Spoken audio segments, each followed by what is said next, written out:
일전 지난 5월 14일에서 15일 양일간 중국 베이징에서는 많은 이들의 주목을 끈 미중 정상회담이 개최되었습니다.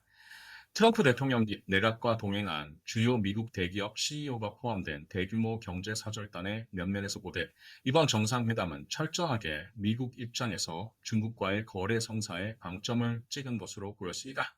특히 그 거래의 핵심은 중국 시장의 대대적 개방과 미국의 거우호적으로 조성되는 접근 환경 조성에 두고 있는 것으로 보였으며, 트럼프 대통령은 이 회담을 중국으로부터 최대한 많은 것을 얻어내는 것을 목표로 한 것처럼 보였습니다. 회담이 종료되고 미국 대표단이 귀국하고 난 이후 어제부터 보도되기 시작한 회담의 성과를 보면, 미국은 이번 회담에서 적어도 비즈니스 관점에서는 딱히 원했던 성과를 충분히 거둔 것으로는 보이지 않습니다. 트럼프 대통령은 회담을 위해 워싱턴 DC 공군기지에서 에어포스 원을 타고 출발한 후 미처 탑승하지 못한, 아니면 애초에 원래는 계획에도 없었을 수도 있던 엔비디아 CEO 젠슨 황을 태우기 위해 알래스카 공군기지에 잠깐 기착할 정도로 반도체와 AI 쪽으로 힘을 준 것처럼 보였습니다. 이미 일론 머스크나 팀 쿡 등이 사절단에 포함된 상황이어서 미국이 중국과의 협상에 있어 IT 분야, 특히 AI 시장에서의 중국 시장 진출에 신경 쓰고 있다는 것은 확실했습니다. 그러나 젠슨 황이 뒤늦게라도 포함된 것은 미국이 보다 구체적으로 중국과의 협상에서 엔비디아의 GPU를 하나의 협상 카드로 고민하고 있었음을 의미합니다. 막상 정상회담이 시작되자마자 시진핑 주석은 트럼프 대통령에게 세계는 새로운 교차로에 도달했습니다. 중국과 미국이 이른바 투키디데스 함정을 극복하고 대국 관계의 새로운 패러다임을 만들 수 있겠습니까? 라는 의미심장한 화두를 던졌습니다. 화두만 놓고 보면 두 대국이 앞으로의 역사를 놓고 상호 간 충돌을 피하면서 가급적 새로운 판을 같이, 즉 대등하게 짜자는 의도로 보였습니다. 시 주석이 언급한 새로운 패러다임에는 이미 언론에서도 많이 언급되었듯 중국이 중시하는 3T, 즉 타이완 트레이드 테크놀로지의 프레임이 작동한다고 생각합니다. 먼저 대만에 대해서 중국은 여전히 대만에 대해서는 절대 양보할 계획이 없고, 이는 역사적 맥락에서 정의하는, 다시 말해 중국의 주장을 빌리자면 중국의 일부라는, 대만을 중국이 앞으로의 역사와 패러다임에서도 전혀 놓을 생각이 없음을 못 박는 셈입니다. 무역에 대해서는 미국이 중국에 대해 취하고 있는 광범위한 무역 및 관세 규제 등을 풀고 원래의 자유무역 기조를 존중해야 한다는, 그래서 중국이 글로벌 시장으로 진출하는 것을 막아서는 안 된다는 것이 내포됩니다.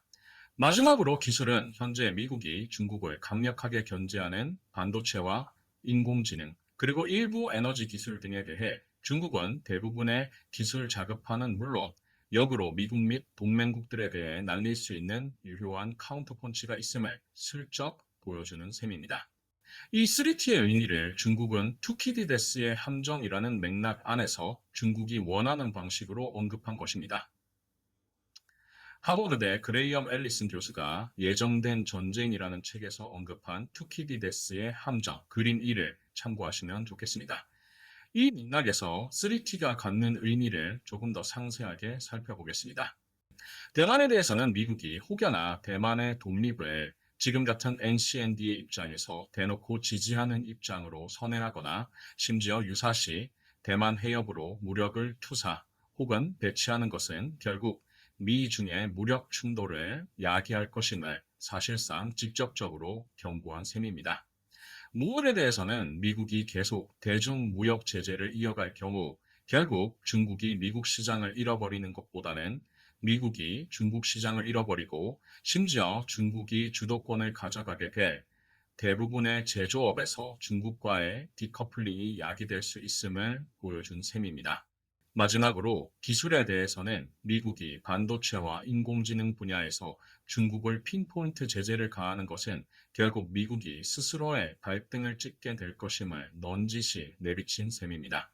미중 정상회담에서는 3T 각각이 같은 가중치로 논의된 것 같지는 않습니다. 양국 정상은 비교적 짧은 일정 속에 제한적 무역 이슈에만 집중했고, 정작 더 핵심적인 의제들은 논의될 시간이 매우 부족했습니다.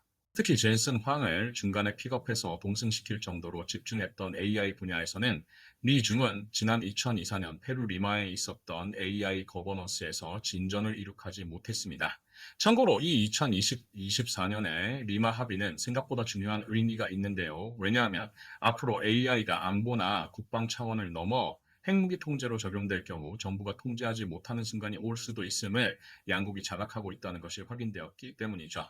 즉, 핵무기 통제 과정에서 AI의 사용 범위에 대한 최소한의 양국 상호 가이드라인 합의가 이루어진 것은 그만큼 AI의 군사적 활용이 얼마나 위험할 수 있는지를 보여주는 것이라 볼 수 있습니다. 어쨌든 이번 회담에서 중국은 보잉 항공기를 200대 살 수 있다는 의향을 내비치기도 했지만 그렇다고 그것을 명문화하지는 않았고 미국의 예상치보다도 낮기도 했습니다. 그래서 미국이 회담 전에 기대한 5B 프레임은 뚜렷한 의제로 집중적으로 다뤄지지 않은 것으로 보입니다. 사실 반도체와 인공지능에서는 과연 미국이 중국으로 반도체 규제를 얼마나 풀어줄 것이냐가 원래 한국을 비롯한 반도체 공급망 핵심 관계국들의 초미의 관심사였습니다. 특히 2019년 이후 7년째 이어지고 있는 강력한 반도체 선단 공정료 핵심 공정 장비 수출 규제와 4년째 이어지고 있는 미국산 AI 칩의 수출 규제가 어디까지 빗장이 풀릴 것인지는 한국 입장에서도 매우 중요한 이슈였습니다. 만약 미국이 중국과의 빅딜을 위해 과감하게 이러한 규제를 모두 해제라도 할 경우 그간 중국의 반도체 자급화의 핵심 병목으로 작용하고 있던 리소그래피 및 애칭 장비, 몇몇 핵심 소재 등에 대해 중국은 사실상 무제한의 접근권을 얻게 되는 것이므로 중국이 한국, 대만, 미국, 일본 등 반도체 제조 분야 선진국을 따라잡는 것이 가속화될 것이기 때문입니다.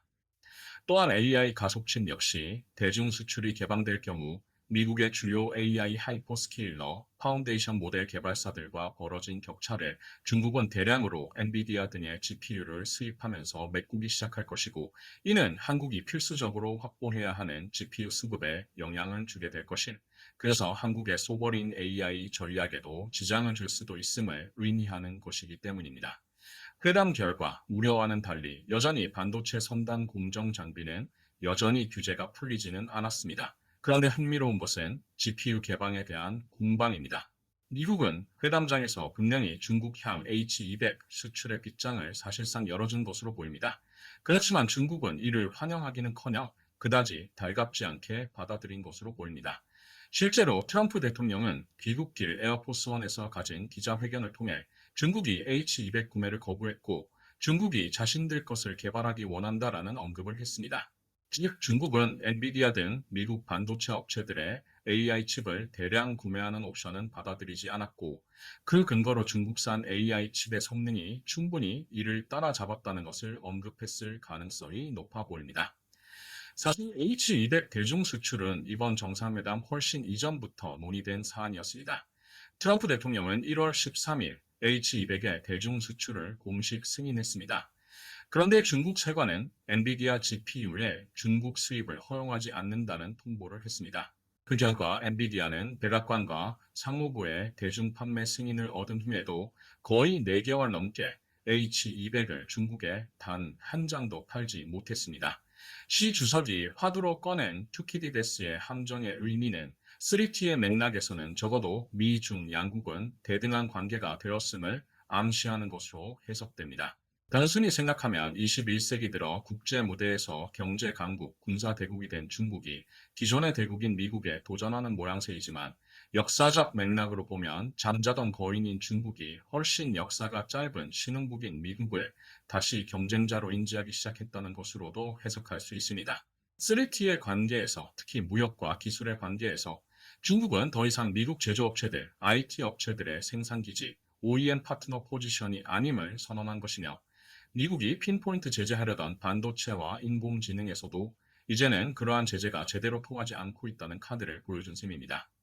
그 선언의 상징적 메시지는 바로 미국이 수출하겠다고 선언한 H200을 중국이 필요 없다며 받지 않겠다고 의사를 밝힌 것에서 재확인됩니다. 이쯤에서 그러면 미국의 반도체와 인공지능 기술 제재가 중국에 대해 정말 더 이상 유효하지 않은가를 생각할 필요가 있습니다. 한 가지 확실한 것은 여전히 중국의 목을 조르는 반도체 기술은 여전히 그 유효성이 있다는 것이고 또 다른 하나는 동시에 중국의 인공지능 생태계는 미국이 생각하는 것보다 훨씬 자급화가 빠르게 이루어지고 있다는 것입니다. 다음 편에서는 그러면 이 자급화가 정말 실제로 가능한 것인지를 냉정하게 한번 살펴보겠습니다. 다음 편도 기대해 주시고 많은 구독과 관심